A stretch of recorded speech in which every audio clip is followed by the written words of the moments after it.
Everybody Wants to Be My Enemy by Nyan Sangetsu, Chapter 6, Powers at Play. The kids in the dark have been doomed from the start. Powers at play. Oh shit!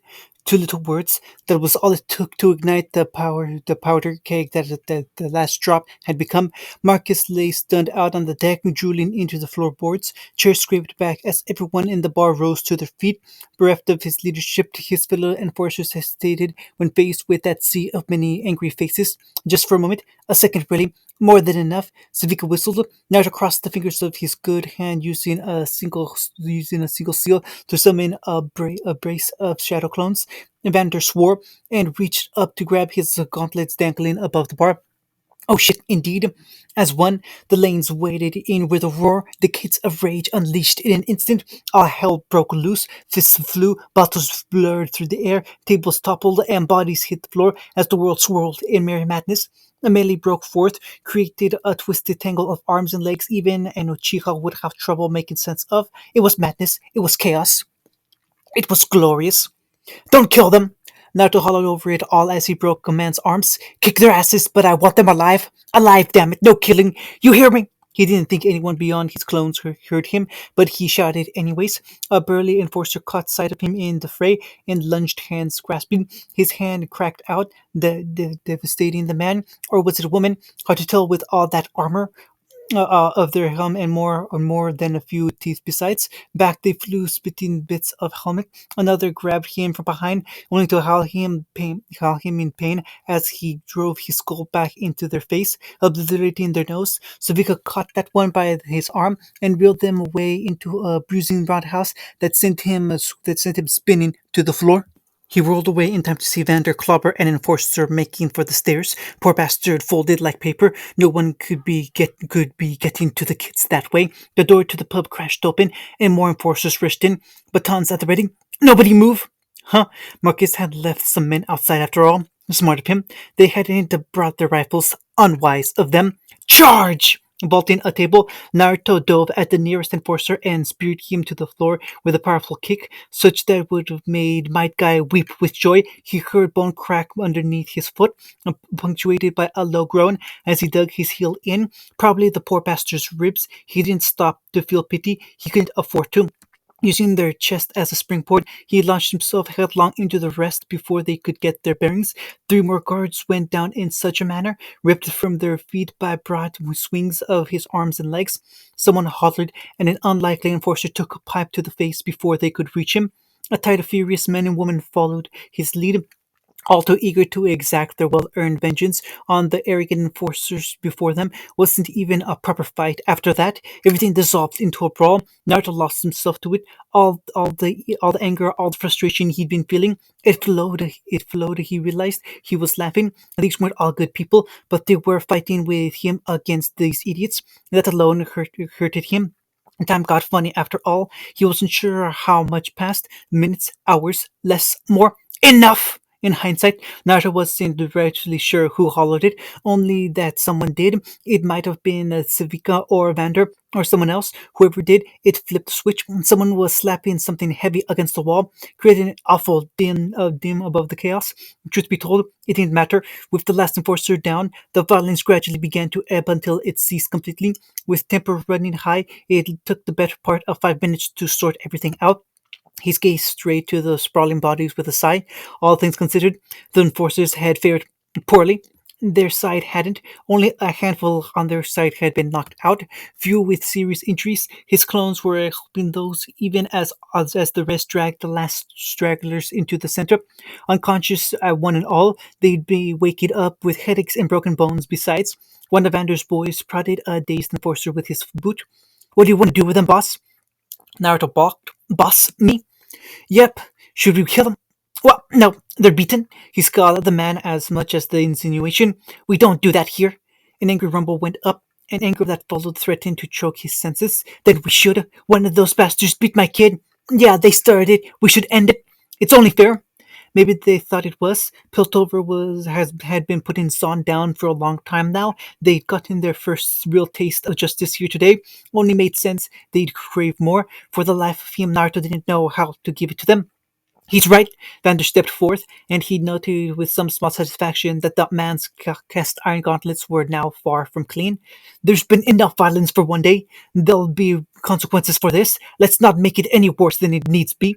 They didn't like the sound of that. Savika looked fit to storm up and have words with Vander. An ugly yet beautiful idea dawned. Nata grabbed it and ran with it. I never said we were letting them go with their dignity intact. Heads turned towards him. Kerma chortled. Floor's yours. Don't screw up. Nothing ventured. Dead, they only sent a single message. But alive, he spread his arms, channeling his best Kakashi impression.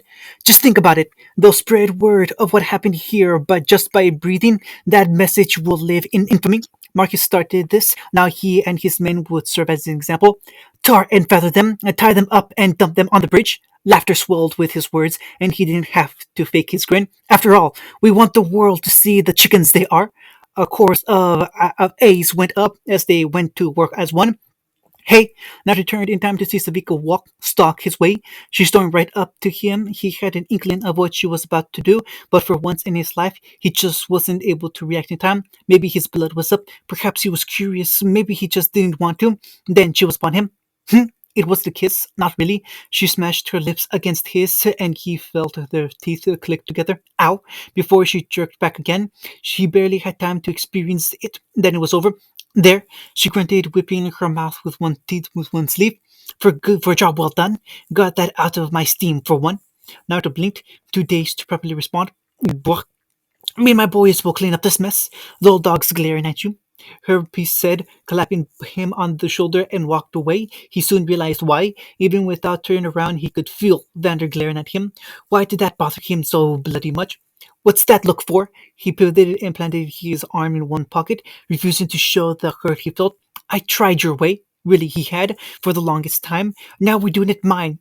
It's a compromise. His hand swept back up to where the enforcers were, even now being divested of their armor. They're alive. They've got to get back to their families, and maybe, just maybe, they learn a lesson from all this. And what might that lesson be? He still hadn't taken the cast irons off, not wondered if he ever would again. I thought it went without saying. Don't start something you can't finish. The older brawler sighed. You're taking it too far. Am I? A muscle jumped in his jaw. Wait, I see it. He dusted off his hands. I've taken it just far enough. Vander stepped forward. Naruto matched him. A ripple of anticipation ran through the room. These people deserve a better life than this, more than Piltover deserves. I think most of them probably turned to crime because they never had a chance to be anything more, anything better. The more he thought of it, the more he spoke, and the more he spoke, the more he warmed to the idea. So yeah, I'm gonna give it to them. I'm gonna make things better down here. You're talking about a revolution? Anger sparked into righteous rage, and he lost hold of himself. Wrong! Naruto jabbed a finger against Vander's chest. I'm talking about change. Change long overdue. The old man fell silent at that. At length, he sighed. I never wanted to don these gloves again. He glowered down at the grisly gauntlets he still swore. Bloody cast irons, so hard to clean. Naruto knew what he meant. Hands once bloodied would always have blood on them. Don't doubt that, he said his stance, but in retreat, his emotions were too muddy to read. Try as he might, he couldn't get his bearings. Look, big guy, I'm not your enemy. Vander looked like he knew how to throw a punch, and he didn't relish being on the receiving end of those fists. Regeneration or not, that would hurt a lot. Help me with this. We can do so much good for these people. A yelp behind him claimed his attention. Oh, wow! Naruto craned his neck and found Powder peeking out of the stairwell with white eyes. Vi and the boys, he flailed for a moment before recalling their names, stood not a pace behind, up but balking at his grim handiwork. It sparked a curious pang of shame within him. He would have preferred they hadn't seen this. Kids were looking at him and Vander like they were heroes. He didn't feel like a hero. He felt tired. You guys did this? And how? Savika frowned from the back. Naruto sighed. We'll talk later. I need you to catch a shower. I'll be along shortly. Wait, Vi bleated, bringing him up short. That's it? You're just gonna let these guys go? After a bit of ritual humiliation, yes. Vi, Vander's voice rose in low warning. Leave it. We'll talk about this lot later. No, she thumped her foot, startling Milo and Clacker. They came here for us because you lot hit a built over penthouse. to prove ourselves. Nut rolled his eyes, tracking Powder as she and the boys wandered over to one of the enforcers. A little looted might help with Powder with your latest gadgets. Any glee he might have felt was soured by Vi's expression when he pivoted back. Oh, sure. Now Vander realized how truly eager she was for a fight. He tried to warn him, he really had, but eventually it had fallen on deaf ears. Speaking of which, that doesn't change anything. He turned back in just in time to hear Vi snarl something in response to Vander. You both have all this power, but you don't use it. You're weak. Hey now. How wrong she was. He reached around and grabbed her by the shoulder. It takes more strength to restrain yourself than you can possibly know, Vi. All I know is that you're full of hot air. She scowled at him. You won't fight, not when it matters, so he was right about you. Naruto and Vander exchanged a baffled look. Who is he? Vi clamped up. The moment she did, Vander took her by the shoulders and steered her aside, leaving him with that ominous question. In the background, one of the wounded enforcers began to rise. Powder whirled on the spot and kicked him in the chin. He dropped like a sack of potatoes, doubly so when she planted a foot on his back. Someone whistled. Damn Whiskers! What the hell have you been feeding that kid? Was that a glimmer of pride? Of pride just now? It felt like it. Just a daily diet of kick-ass. Just daily diet of kick-ass. He ignored Vi's smoldering glare from across the room because now Powder was preening up at him now. See, I knocked him out with one kick. Are you proud of me? Kicking out a dazed man wasn't much an accomplishment, but he knew when she was fishing for praise. Naruto bit back a retort and patted her head instead. Good girl. So she leaned into his palm with a pleased thumb. You ever gonna teach me to fight like that? Ha! A rueful chuckle escaped him. Was this what it felt like to be a parent? It was strangely wholesome. Sure, I'll teach you to fight like a one-armed cripple, shall I? They both knew he was anything but. Still, she played along. Yeah, but you're the badass old man. Powder squirmed forward and launched onto his leg, looking up at him with bright eyes. You've got moves for days. Old, am I? Well, maybe I'm too old to teach you anything. Have that, you cheeky little shit. And why would I want to teach these moves to a snot-nosed kid with more snark than sense? Because she smacked her lips, giving as good as she got. I'm your darling pupil. Somebody has to remember these things before you go senile. Darling, he scoffed. Maybe in 10 years, try growing up a little before you act like a pupil. Potter whined. No, he snorted, breaking the tableau, and she giggled. Savika swept back in, shattering the moment. Mind if I steal him for a moment? Potter pouted. Sure, fine. Make it quick. She didn't budge. The brawler sighed. A lone squirt. Powder took the hint and didn't look much pleased with it. She stalked off with a huff. Once we've cleaned up this lot, Savika's lips brushed his ears. There's someone I want you to meet. After hearing that little speech of yours, he might be willing to help you. Sense reasserted itself. Right, Naruto coughed. I'll do that later. Who was this person Savika wanted him to meet? Why are we here? Savika didn't answer, not at first. Guiding him through another alley, Naruto blew out a sigh and forced himself to follow. Even as his instincts brindled, this deep in the lanes, a few buildings were left standing. Those that remained stood bathed in heavy smog from the mines. She'd offered him a rebreather, but he'd wavered her off. He made me an offer. She rolled her shoulders in an awkward shrug. She rolled her shoulders in an awkward shrug. Wasn't interested at the time, and so I told him I'd think about it, but he gave me a place to meet. Just this once. And she pushed the door open. It parted on rusty hinges with a torture squeal, heralding its lack of use. In an instant, he's understood where she led him and followed her into a sprawling open space. Footsteps echoed hollowly in the abandoned refinery. Pitted steel and twisted frames alone told a sad story of what had happened here. Wasn't all that barred for a neutral location? Given who they were about to meet. Naruto saw him then. A man sat in a high-backed chair behind a wooden table. A bottle of wine and two glasses rested therein, but he paid them little mind. Flanked by two guards, he was the very picture of poise. He found himself staring at a pale, tall yet thin man of middling age, clad in a red and black Piltover three-piece suit. His dark hair was combed through with streaks of gray. His right eye was a startling shade of blue, concentrating heavily with a scaring etch into the left side of his eye. And that eye, that blasted bloody eye, something was wrong with it. Heavily discolored with an orange iris set against the black sclera, like it was infected. He felt down, a shiver at the sight. The man looked up at their entry, good eye fixed on them. Savika! And then he noticed him. You've brought a friend. In a sense, Naruto hunched, reluctantly taking the seat opposite him. Selko, the brawler grunted, taking up a flanking position. Have you no hope you don't mind my plus one? Come now, the older man tutted at her tone. I'm hardly going to kill someone for see my face.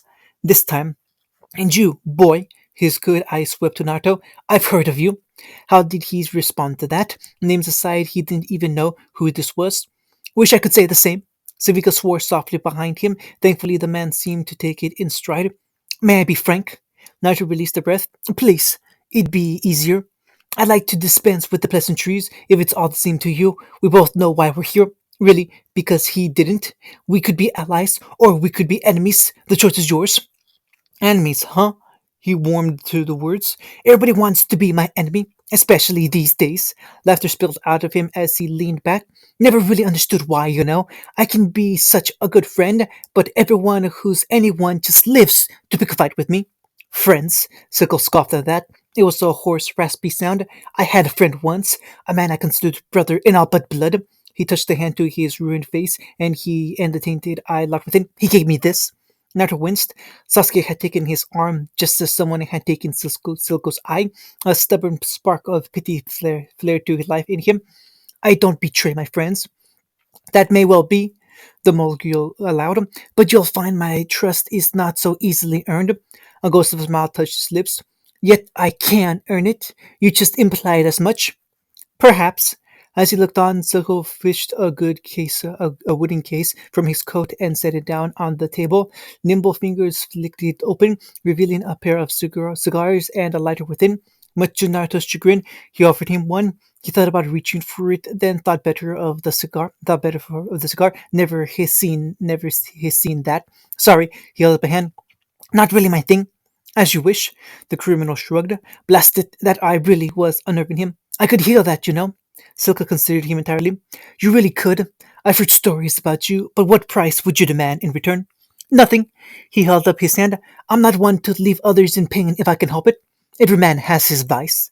Silko exhaled languidly instead, expelling a rise of smoke into the dead air overhead. And his price? Naruto stilled. If you're offering to buy me out, you can forget it. Ain't got a price, don't you? His good eye narrowed.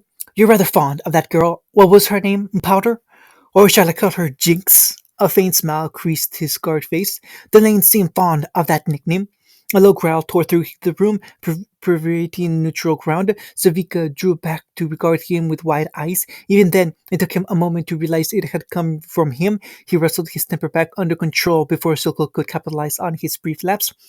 Careful, you're making me angry. He let out a touch of Kurama's chakra, bled into his eyes, staining them a vivid bloody red, just like the old days. You wouldn't like me when I'm angry? I expect not. Zuko polished off the last of his cigar and cast it to the ground. His shoes stomped down on it immediately, grinding it to dust. But the fact remains, you still yourself as invincible, untouchable, immovable, like the very mountains themselves. You aren't. No one is. This mustn't register on an emotional level, yet it did. All of them. You know, he drawled. Some people think they can outsmart me. Tittering a little, he crossed one leg over the other. I'm not the sharpest tool in the shed. I'll be the first to admit it. Pausing now, he gave the words a moment to sink in, to let the satisfaction seep into Silco's soul. And they've gotten the drop on me a time or two, sure. I saw some smile and shrug. It happened, and then. But I've yet to meet someone who could outsmart my fists. Savika snorted behind him, and that was it. The floodgates burst open, and he laughed, unable to stop. You want to kidnap my apprentice? Use her as leverage against me? Go ahead. Leaning forward, he bared his teeth. Try. See what happens. Powder isn't weak. She'll bend your voice into a pretzel. Silco met his gaze evenly. If he sought weakness there, he would be disappointed. At length, he poured himself a glass of wine. It took a languished sip. Ice cubes blinked in the crystalline glass as he set it down. I'd like to let you in a very important secret I learned when I was about your age, boy. He planted one palm against the table, levering himself upright. You see, real power, doesn't come to those who are born strongest or fastest or smartest. No, it comes to those who will do anything to achieve it. On that, I'm afraid we'll have to disagree. Naruto felt his lips thin into an angry line. I don't want power, never have, never will. I just want to keep my promise. You have Vander's spirit, I nodded was his answer. And you're not afraid to fight, I'll give you that. But this only ends one way. You're right, he smiled. It ends with you listening to me. I can be very persuasive. Silence stretched between the two powers at play, neither yielding. Have something to say, do you? Go on, enlighten me. Time to make to make his move. Look, Selko, I worked hard to get where I am, sure, but I only made it this far because I had help. When the older man didn't challenge him, he knew he'd found his opening because people believe in me. You, from what you've told me so far, it sounds like you'd sacrifice everything that you are for your dream, throw yourself on the pyre for your own ambition to see it actualized. You might realize your goal, sure. He rolled his shoulder in a shrug. But is it even your dream anymore if you can't recognize it? Or your people are left cowering in fear of the very man who saved them? That's not a good dream at all. It's a nightmare. Savika hummed behind him. Told you, he knows how to talk. But how can he back those words up with action? Silko fished the knife with his pocket and laid it on the table. You're not afraid to fight. I can respect that. But you're not going far enough. He pushed it towards him. Hold first. The only way to defeat a superior enemy is to stop at nothing, to become a thing they fear. Funny. Naruto picked it up and twirled it in his fingers, letting the jagged knife dance around his knuckles. Someone just told me the opposite. Vander. Something dark and ugly flashed across Silco's face. He would, the old fool, ever the pacifist. It quailed a moment later. Frankly, I'm amazed you got him to dirty his hands. How did you do it? He shrugged. I appealed to his better nature. Silco scoffed. Silence stretched between them once more. Very well. I have no intention to stand in your way so long as your goals don't interfere with mine. Aha! Now they came to the meat of the matter. And what is it you want? Freedom for the lanes? A rare note of passion overtook his calm facade. The nation of Zon, the whole of the underground united as one, independent of Piltover. Naruto let the words stew, considering the criminal before him. Silco was a bad person, but he wasn't a bad guy. His emotions, though veiled to anyone else, were an open book for him to read. In his heart of hearts, beneath all the anger and betrayal and deceit, he genuinely wanted the best for his people. He wanted them to rise to the surface. And why shouldn't he? What choice did the people of Zana have down here but to become criminals? You couldn't earn a fair day's wage down here. Kids could barely live down here. Damn it, some people were eating each other. How did he fix that? And yet, if this man was given the gift of chakra, he would use it for ill. So how do I solve this problem? He couldn't be Naruto. He couldn't be Naruto the adult here, not Naruto the dense, nor Naruto the dumb. Throwing Silco in a cage might make him feel better in the short run, but it wouldn't change anything. Taking him down, or sage forbid killing him, would only exaggerate the situation. And then where would they be? Right back where they started. The problem lay with Piltover, but also Son. His mind flailed anew, thinking of all the negotiations he's seen through his life, all the great schemers he could only ever hope to emulate at best. How would Kakashi handle this? Shikamaru, Jiraiya, Tsunade, Itachi? He wrinkled his brain to the brink, trying to come up with something. Don't do anything Sasuke would. Bad idea. Worst idea of that. Wait. A slow, satisfied smile spread across his face. He blew out a long breath and schooled his face into an impassive mask. There's nothing wrong with freedom, he spoke slowly, choosing each word with infinite care. Or wanting a better life for your people. Those are the marks of a good leader. Soko watched them like a hawk, waiting for the other shoe to drop. But you're going about it the wrong way. There's an angle you've not considered. Is that so? His tone gave nothing away, his expression inscrutable. And you think you've got it all figured out, do you? I do. It wasn't a lie. He just realized something Zuko hadn't, and he wasn't keen to share. Not yet. The criminal's gaze traveled to the severed stump of his right arm. How did you lose that? The criminal's gaze traveled to the severed stump of his right arm. How did you lose that? Naruto didn't answer, not right away. Respond too readily, and Silco would think him eager to please. Take too long, and the man might think him afraid. Powder and Bounder were the only ones who knew the truth of his arm, that it wasn't a disability at all. Kuruma's chakra made for a handy prosthetic. Let Silco think him weak, crippled. It would make his shock all the more satisfying. Fighting a friend, he touched a hand to the bunched up sleeve. He was like a brother to me. Something strange sparked in Silco's soul. Then it felt like kinship. Betrayal then. He touched the hand to his ruined eye. In a sense, I can understand that. Another touch to his eye. It's always those we trust most that turn on us in the end. He chuckled bitterly. You see what Vander did to me? Shock ripped the rug right out from under Naruto. Apparently, he hadn't kept his face blank either, because the madman smiled. Oh, didn't he tell you? Vander isn't the man you think he is. He sensed an old story there, one he didn't care to hear. He plays the part of the pacifist, but he's every bit the monster I am. Worse even, you'll see in time. The knife stabbed down with a thunk, burying itself into a table. Silco quirked about. That may be. Naruto tore his hand away, but I still trust him. Then you're a fool. There it was. A spark of anger burned in that cold heart, just as he is. Maybe so. He pushed himself upright and stood. I'll help Zahn, but I'll do it my way. I won't sacrifice my soul to save this city. Bait the hook, gain his interest, make him ask you back later. This wasn't something he could solve in a single meeting, as much as he might wish otherwise. He needed time to work on Silco. You couldn't force someone to change. They had to want it. He wasn't sure if Silco did. It was still too early to tell. He could only play the cards he'd been dealt with right now. He didn't have a winning hand. He would, in time, but not yet.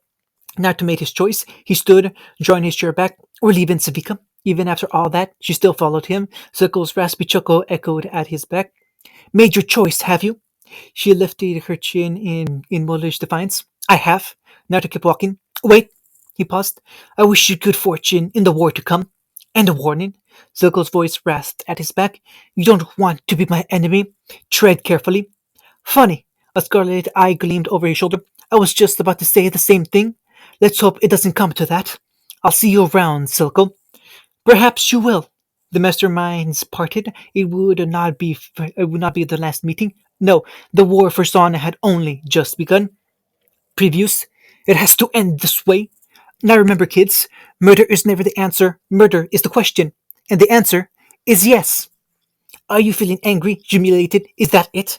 He caught their fist, snatched them up by the ground, and slammed them down. Idiot! You don't know what humiliation is. Bone twisted, then broke as he stomped down in a rage. I'm trying to help this place, but you're all making this so damn difficult. Please, I need you. You're not allowed to die. Powder clutched at his hand. Promise me you won't die. Not yet, not ever. Vander roared. One punch. That was all it took. His attacker folded like a piece of sheet metal. His right gauntlet swept back, then forward, obliterating their skull. Sickle smiled as Marcus seethed. I want every gun we have focused on that man. I don't care who sees. Drop the damn building on him. If that's what it takes, kill him, now! Kill them. Why won't you understand? Only monsters deal in absolutions. I'll do what I must. A tired sigh pierced the foggy gloom. You will try, my old friend. You call this a wound? He walked through the doorway. This ain't a wound, barely even a scratch. His victim pitched backwards, struggling to hold their bleeding face together. Let me show you what a real injury looks like, feels like, sounds like. Come here, I'll carve it into your corpse. Get up! Rise, damn you! If you don't get up right now, everyone is going to die. Nothing will change. Get up! His arms braced against the ground, pushed, and the rubble gave way. He was unarmed, his hands empty, his back riddled with wounds he'd taken, protecting them, one arm hanging out loosely at his side.